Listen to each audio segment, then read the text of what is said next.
Abraham hatte zwei Söhne. Laut Bibel ist der versprochene Sohn, durch den alle Völker gesegnet werden, Isaak. Zwar ist Isaak nach Ischmael geboren, doch ist Ischmael der Sohn einer Sklavin, der Sklavin Hagar. Deshalb sagt Gott in 1. Mose 22, nimm deinen Sohn, deinen einzigen, den du liebst, Isaak. Christen glauben, Jesus stammt von Isaak ab und am Ende ist er der wirkliche Segen für die ganze Welt.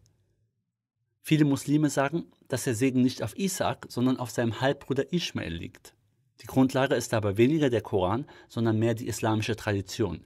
Ischmael soll ein Stammvater Mohammed sein und durch Mohammed wird die ganze Welt gesegnet.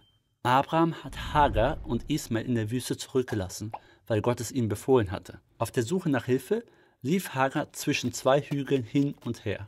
Dort, wo sie ihren Jungen hat liegen lassen, sprudelte Wasser aus der Erde und so entstand die Stadt Mekka, so sagt es die Tradition.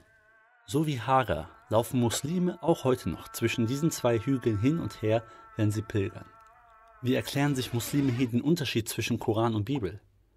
Muslime glauben, Juden und Christen hätten irgendwann vor der Zeit Mohammeds in all ihren Schriften den Namen Isaak durch Ischmael ausgetauscht. Dafür haben sie aber keine Beweise. Doch nicht nur in der islamischen Tradition, auch in der Bibel finden wir einen Segen für Ischmael.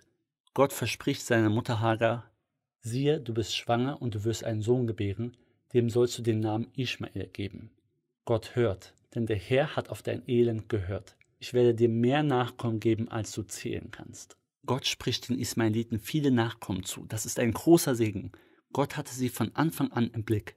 Ob jetzt mit den Ismaeliten wirklich die Muslime gemeint sind? Allein mit der Bibel ist das schwer zu beantworten. Doch so oder so, Jesus sagt, weit ist die Pforte und breit der Weg, der ins Verderben führt, und viele sind es, die da hineingehen. Eng ist die Pforte und schmal der Weg, der zum Leben führt, und wenige sind es, die ihn finden.